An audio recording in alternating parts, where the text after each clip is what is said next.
Hey y'all, welcome back to my channel. Today I want to give you a list of queer book recommendations for Pride Month, which is coming up very soon. Today is, as of filming, currently the last day of May, so you will hopefully be seeing this right at the start of June. And I normally would say I believe you should read queer books year-round because queer people exist year-round, but that just feels like a really good opportunity to get this list out here when people are probably looking for these kinds of recommendations.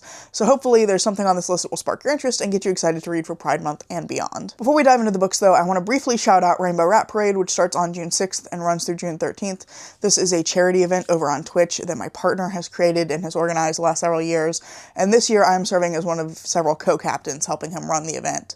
This year we're going to be raising money for Trans Lifeline. I think we're aiming for $7,500, so I think it's doable. We have a really great group of people participating this year. There are, I think, 54 participants, including myself and my partner and the other co-captains. So there's a lot of excellent creators who are going to be contributing. We're all going to be streaming and hopefully raising money for Trans Lifeline. So that's coming up, and I just want to let you know about it. So I'll put more information in the description down below, including my partner's Twitch, my Twitch, the official announcement video, and then once it becomes available, I'll also link the Tiltify where you can donate if you want to. With all that said though, let's dive into the books. I feel like it makes the most sense to start with fantasy since that's the genre where I feel like I have the most recommendations, and I thought it would be fun to kick things off with some novellas so you have some bite-sized options. So first up, I want to mention The Empress of Salt and Fortune by Nevo. This is the beginning of the Singing Hills Cycle series, which follows a non-binary protagonist, Cleric Chi, as they are traveling around their world gathering stories and histories from everyone they meet. This first installment focuses on a sapphic relationship, but there are lots of other queer characters in the other books in the series, and I really would recommend the series as a whole. It's just excellent all the way through. Then I also want to recommend Fireheart Tiger by Aliette de Bodard. This one is about a young princess who finds herself in a tense situation, acting as a sort of diplomatic officer, navigating a diplomatic meeting between her mother, who is the empress of their home and is also abusive and manipulative, and between her and the princess's ex-girlfriend, who is the princess of a rival nation and is also abusive in a different way. And so she's having to navigate this tense political situation between the two of them.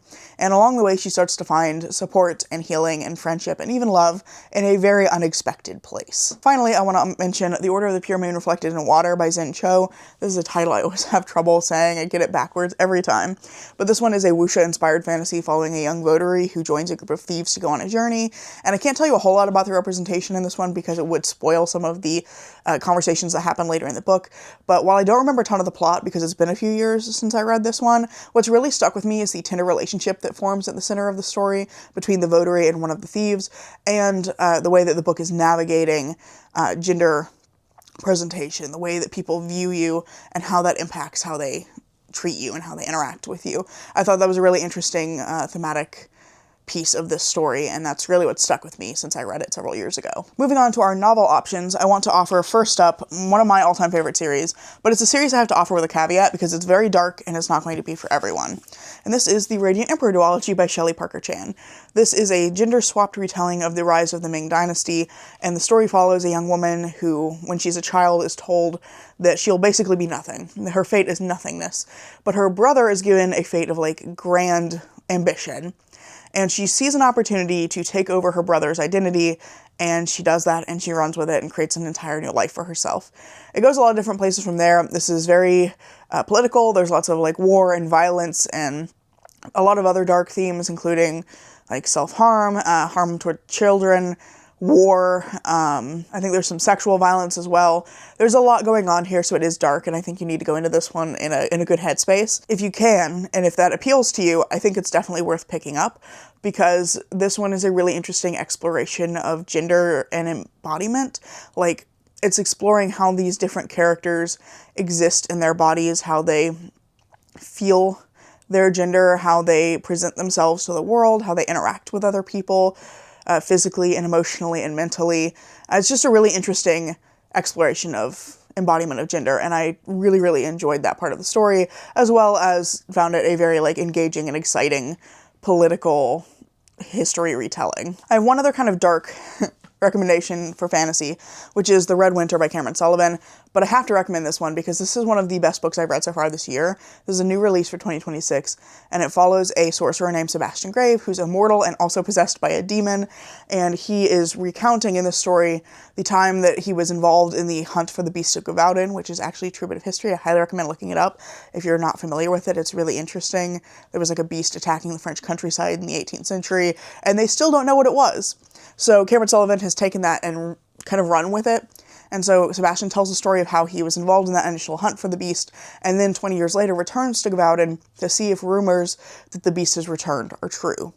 The center of this story, though, is really a queer relationship that develops between Sebastian and somebody he meets during that initial hunt. That's like the emotional core of the story, and it's a really beautifully written, tragic romance, and it's not spoilers for me to tell you that it's tragic. You're told that from the very start of the book, so you kind of know going in that it's going to be, but I felt like it was just so well developed and so beautifully written that it completely captured my attention, and I sobbed when I finished this book, so I felt like I could not make this list without including it. Moving on to some happier suggestions, I have The Last Binding trilogy from Freya Marske.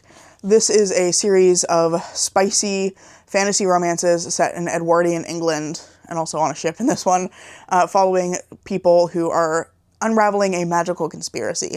So our first book follows Edwin and Robin. Robin accidentally becomes the liaison to the magical world and finds out the magic exists and has to work with Edwin to uncurse himself because Robin finds himself cursed. Having just found out magic exists, he finds himself cursed. And so he's working with his counterpart Edwin to try and resolve that situation and figure out what happened to Robin's predecessor. So there's sort of a murder mystery thing going on. There's a magical conspiracy that they stumble upon and are unraveling, and there is a really sweet romance at the core of it. I would say this is more romance than it is a mystery. These are very much just romances first and mysteries second. The second book I think is really interesting because it has a much more playful tone than the first. The second book follows Robin's sister Maud and a woman she meets on a ship named Violet, and they're on the ship when the woman that Maud is supposed to be escorting back to England is murdered. So the two of them are working together to solve a mystery, and they're also making this kind of bigger friend group that includes a returning character from the first book and a new character, and I can't tell you a whole lot about them because that would be spoilers for some of what happens in this one. But then the third book is going to follow that returning character and the new character in their love story. So I'm very excited to dive into the third book. That's one of the things I'm going to be reading for Pride Month, and my best friend who has already read it said it is just as good as the first two. Moving on to sci-fi, I have one more novella to recommend, which is Seven of Infinities by Elliot de Bedard. Not one more. I think there's at least a couple more novellas later in this list. Anyway, one sci-fi novella, but really it's a series recommendation because this is one of the Zuya Universe novellas, which is a whole connected universe, but they're all standalones, where Elliot de Bedard has imagined like if Asia won the space race, and specifically Vietnam. So there's all this like Vietnamese-inspired technology and social hierarchy, and it's just a really fascinating, rich world that she's created in this series, and I really love everything I've read here. I wanted to recommend Seven of Infinities specifically, though, because this is my personal favorite that I've read so far. This is a sort of Arsène Lupin-inspired story following a former thief with a mystery from the past plot element, and all of the books in the Zuya universe are sapphic romances between usually a human and a sentient mind ship, and I have just thoroughly enjoyed all the ones I've read so far. I have another series here that is one of my all-time favorites. This one is not quite as dark, I promise, as The Radiant Emperor. This is the Takes-Glan duology by Arcady Martin. I would say that the queer representation in this one is a lot more subtle, but there is a sapphic relationship that is running throughout both books in the series, and I felt like that developed in some really interesting ways. I also just really like this sci-fi world. We're following Mahit Zmair, who becomes the ambassador between her small space station and the Empire that's kind of threateningly looming over them, threatening to kind of consume the space station into its culture. And Mahit's always been fascinated by the Empire's culture, but becomes a part of the political system negotiating between the station and the Empire. And she also, another sort of find out what happened to your predecessor mystery crops up here, so she's also trying to figure out what happened to the previous ambassador and make some interesting new friends. There's all kinds of fascinating technology, and I really love this series. It's really fun. The first one's more of a murder mystery. The second one is a first contact story with a broader political narrative, but they're both excellent, and I really liked the romance that kind of threaded its way through here. I think is complicated and nuanced in a really interesting way. I also want to recommend some very specifically sci-fi romances, which are Winter's Orbit and Ocean's Echo by Everina Maxwell. These are, I think, set in the same universe, but they are definitely standalone, so you could read them separately. They're not connected at all. Winter's Orbit follows Jainin and Kiem, who are pushed into a political arranged marriage when Jainin's first husband, Prince Tom, dies, and Prince Kiem, Tom's cousin, is kind of pushed into replacing him. So the two of them get married, and then they have to do another little bit of a murder mystery, figure out what happened to Prince Tom.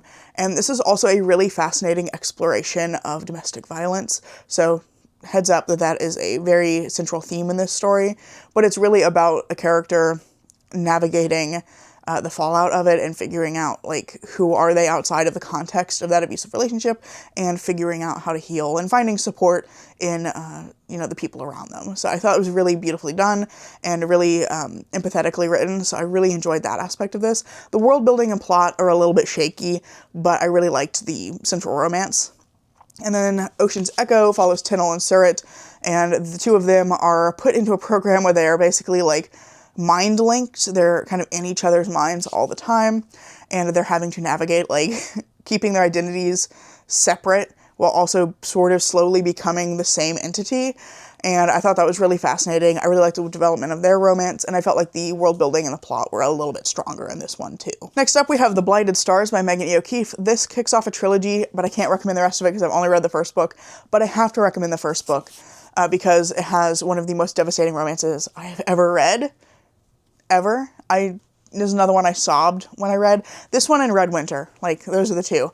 But this one has a trans main character. And while that's not a central focus of the story, there are several moments where the book takes a minute to look at how that impacted their childhood, how they navigated that growing up, and how the technology of the world has influenced that experience for them. So I found that a really interesting portrayal of trans experience, and I really thoroughly enjoyed all the characters in this. I think this is just a really fun sci-fi adventure with some really interesting, nuanced, poignant character work. Our final sci-fi recommendation really could have been in either sci-fi or horror. It kind of straddles the line, but it is Sorrowland by River Solomon, and I feel like I have to recommend this because it has one of the most satisfying revenge moments of any book I've read. But we're following this young woman who at the start of the book has escaped a cult, and she gives birth in the woods to these two children who she ultimately raises without any kind of gender norms or gender expectations. They are just raised in the wild, and she also experiences, at least one, I think, maybe it's just the one. She experiences a sapphic relationship throughout the story as well. I don't want to tell too much about that because that would be spoilers, but I really, really enjoyed the way that this story navigated, connections between people and the way that our protagonist experiences love and, attraction after having grown up in a cult and then escaped that cult. I thought that was a really interesting aspect of this story. This is also kind of exploring the racist history of medical experimentation in the US, so be aware of that going in. This is another one I recommend reading when you are in a good headspace for it, because it is dark, it is difficult, but it is just really, really well written, and I thoroughly enjoyed every minute that I spent with this book. It's a journey for this character that has just completely stuck with me, even if I don't remember the exact details of the plot. A lot of these you might have noticed are books that I read quite a while ago, and I feel like that says a lot for their staying power. These are books that I still think about all the time, even if the details of the plot have left me. The thematic interests of the story, that's what I'm trying to say, the thematic explorations that it goes through are really just fascinating, and I really enjoyed the way that this book portrayed this character's navigation of those, like, family love and life outside of the cult situation she grew up in. So I feel like from there it makes sense to go ahead and jump to horror, and I need to grab my list. I'll be right back. I forgot that for horror I have a couple of ebooks to recommend. So first up, I want to mention Morsel by Carter Keene. This is another new release from this year that I really enjoyed. This follows our protagonist Lou as they end up getting stuck in the Appalachian woods during a work task gone wrong, and it seems like maybe they're being stalked through the woods.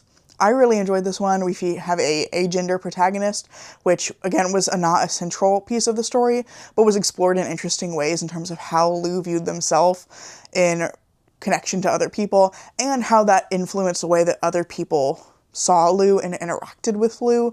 I felt like this book did a really great job of creating, like, anxiety in the reader, because you had all of these situations where it was unclear if the person that Lou was interacting with was, like, genuinely trying to help or maybe had some sort of ulterior motive. So I really enjoyed that, and I felt like the way the book explored Lou's agender identity was really interesting and amplified the horror in a really interesting way. I also want to recommend, Shadows Over Hemlock by E.A. Copen. This is another one I read very long time ago, but this one follows an exorcist who is kind of on a quest to try and figure out how to get into hell and then get back out, because his best friend was dragged into hell several years ago and he wants to try and rescue him. But at the start of this story, he is taken to the estate of a politician whose daughter has apparently been possessed, and our exorcist Felix sees this as an opportunity to maybe talk to the demon possessing the little girl and see if he can get more information about hell and how he might be able to access it. At the same time, though, it seems like maybe that demon is not the darkest thing on the estate, and so Felix finds himself in quite a difficult situation. I can't tell you a lot about the representation here because it would spoil, again, something that happens much later in the story, but I really enjoyed this, and I liked the way that this one navigated Felix's relationship to his religion and to his calling in the wake of having lost this person who was super important to him. And then the final ebook I want to mention is Into the Drowning Deep by Myra Grant. I really needed to get a copy of this. I love this one. This is science horror with killer mermaids. We're following a group of people who are headed out on an expedition to find out what happened to a previous crew that went out to make a mockumentary. I think they went to the Mariana Trench, and they were going to make this mockumentary, and then they just never came back. They completely disappeared. All contact was lost. And now, some number of years later, one of the crew members on this second expedition is the younger sister of one of the mockumentary crew that disappeared. And she and a whole bunch of other scientists are going on this trip to see if they can figure out what happened. And they encounter some killer mermaids, and it's really great, science-y, gory fun. There's also a scene in this one that doesn't even have anything to do with the mermaids directly that was so horrifying that it has, seared itself into my brain permanently. And I think about it at least once a month and have to cringe because it was so freaky and a really interesting bit of body horror. So highly recommend this one if you want some good science-y gory horror. Before I totally forget, because I was about to move on to the next book, the reason I'm recommending this one for Pride Month is that there is also a sapphic relationship that develops between a couple of the new crew members, and that is really significant to their development across the story. So that's why I'm including that here. Moving on, we're going to You're Not Supposed to Die Tonight by Kalynn Bayron. This one also features a sapphic relationship. We're following a group of teenagers who are working at a summer camp where they do sort of Friday the 13th reenactments, right? It's based on a movie property. They do these sort of scare night things. And on the last night of the year, our main character, her girlfriend, and a bunch of other people end up trapped in the camp when an actual slasher situation starts to go down, and they have to use their knowledge of slasher movies to try and survive.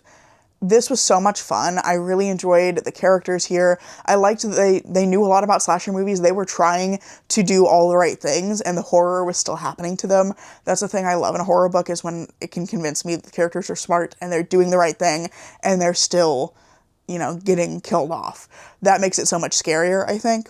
And I really liked the way that the relationship between the main character and her girlfriend was explored, but also pushed to its limits throughout the story as they're trying to survive this horrific situation. So highly recommend this, and it has a good twist at the end that had my jaw on the floor. And our final horror recommendation is Bury Your Gays by Chuck Tingle. This has a lot of different representation. We have a gay main character whose best friend is Ace. He's also a screenwriter who specifically writes queer stories, and in particular is trying to write stories about queer joy and a more broad range of queer emotions and experiences than just horror and trauma and grief. And so the book is really dealing with that, about making space in the entertainment industry for those kinds of stories, for a broader range of stories that is more diverse and encompasses more experiences, and about the ways that the industry is trying to tamp that down and is trying to only tell stories that, one, make money, and two, kill off the queer characters because it's trying to kind of cater to a heteronormative audience. So I felt like this was really interesting thematically, and the horror in here was really fascinating. It went in a direction I was not at all guessing, but I really liked the kind of direction that it went. I was about to say a word that I think would have probably spoiled part of what it's doing, so I'm not going to do that.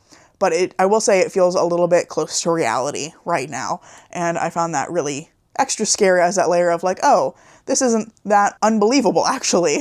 So I really had a lot of fun with this one, and I really enjoyed the way that Chuck Tingle was writing about making space for queer stories. We're moving on to our last genre, and I have to talk fast because my battery's about to die, but I want to talk about mystery thriller, and I just have 2 recommendations for this genre. The first of which is Criminal Intentions by Cole McCade. This is a series of books that's structured like a TV show. It's sort of a mystery of the week thing, a la Criminal Minds, and we're following Malcolm Kalaji and Song Jae-yoon, who are both homicide detectives in Baltimore, who at the start of the series get pushed together as partners. They have to work together, and they don't really want to, but they start to develop a rapport with each other and turn out to be a really dynamic duo. They're really good at their jobs, and throughout the series are just kind of dealing with these different mysteries, while there's also a big bad kind of in the background, sort of a secrets from the past thing going on there, and that is sort of building to a crescendo at the point that I'm at. I think I'm on book 11 of 13 for season 1, and there's just this increasing tension as the villain in the background sort of comes into the forefront. But it is very much like a Criminal Minds type story with a romance at the center of it, because we do have a developing romance between Malcolm and Song Jae, and I really like the way that their romance develops. I think that they're both really strong characters separately, and I also really like them together. I like the way that they are starting to navigate how do we work with each other and have this relationship, and I just really enjoyed all of the series. I've had so much fun with it. It's a really great, fun mystery of the week kind of series. We have lots of great side characters and side plots happening, and I just really have enjoyed my time with it. I also really like that it's a story of 2 people working within a corrupt system, trying to do good where they can for people who are typically either overlooked or abused by that system. I think it is overall a really hopeful story, and I really have enjoyed that tone of it. Even in its darkest moments, it's a series about hope. My other recommendation for mystery thriller is Little Rot by Akwaeke Emezi, and this is one that I enjoyed way more than I anticipated, because the plot synopsis is kind of vague, and that's probably because there's not really a strong plot moving the thing forward. This is very much a story about character relationships and characterization, so it's more character study, but of a bunch of different people, and we're following this couple who break up at the start of the book, and then one of them makes a decision that sends the 2 of them and a bunch of other people they know kind of spiraling into the dark underbelly of the capital of Nigeria where they're living. Ultimately, it's a book about watching these different webs of connection sort of unravel. Initially, you have all these people who seem disconnected. They don't seem like they're related to each other, but we slowly learn a lot about all of the different connections that they have to each other, and we watch as each of them makes decisions that create these domino effects that impact everybody else. And so it's a really interesting, slow character study of this group of people who are all tied together ultimately through events around this breakup. I just really enjoyed this. It's really vibrant in terms of its characters and the way that the city that they're living in is rendered. We also have a lot of different representation. There is at least one bi character. There's another character who's sort of struggling with his sexuality, trying to figure out who is he. There's a couple of trans characters. Oh, there's also a sapphic character. We have a lot of different kinds of representation in here, and I really enjoyed the way that was a part of the story, was all of these people trying to navigate, who am I and who am I in relation to these other people who are important to me. I just really enjoyed the writing and the world, and the way that Akwaeke Emezi made these people feel very real and relatable, even as they're getting into these increasingly dangerous and odd situations. And finally, we have Atmosphere by Taylor Jenkins Reid, which doesn't fit into any of the previous genres. This is actually historical fiction, which is a genre that I very rarely pick up, but I really enjoyed this one, and I was surprised because I have never previously been particularly interested in Taylor Jenkins Reid's work. Just her synopses don't sound particularly engaging to me, but I did pick this one up for my workbook club, and I'm so glad I did. We're following this woman who is becoming an astronaut in the 80s. There's 2 timelines, the first of which is set sort of the modern timeline for the story, and there's a crisis going on in space, and she is the communication officer dealing with it. But there's also a past timeline following her from becoming an applicant to getting selected to going through training and eventually becoming a full astronaut. And it's about all of the relationships that she forms with these different people who are on her team as the story and the timeline progresses. And throughout the center of that, a big piece of the story is her learning more about herself and developing a really close relationship with one of the other women on the team and starting to figure out her sexuality throughout these relationships that she's having. I really enjoyed this way more than I thought. This book made me cry a little bit at the end. It's really, I think, what's the word I want? It's a book that's interested in talking about the ways that women are oppressed in the workplace, the way that women are prevented from specific roles and certain kinds of jobs, but also about women making space for themselves and as they're doing that, one of these women is just kind of figuring herself out for the first time. And I really enjoyed that, like, focus of the story. I don't know what the word I want is. I keep wanting to say bright. I feel like there's this, like, brightness to the story. This is another one where even when bad things happen, there's this sense of, like, hope and joy throughout it. And I really appreciated that tone from this story. So I'm not going to try picking them up, but these are all the books that I'm recommending for Pride Month this year, and for just books that you should pick up any time of year. But let me know down in the comments below what you would recommend for Pride Month. I'm always looking for more recommendations myself, and or let me know what you're planning to read for Pride Month. I really hope you enjoyed this video, and if you have, I hope you consider giving it a like, maybe even subscribing to see what comes next. I'm currently posting at least once a week, and I hope to see you in the next video.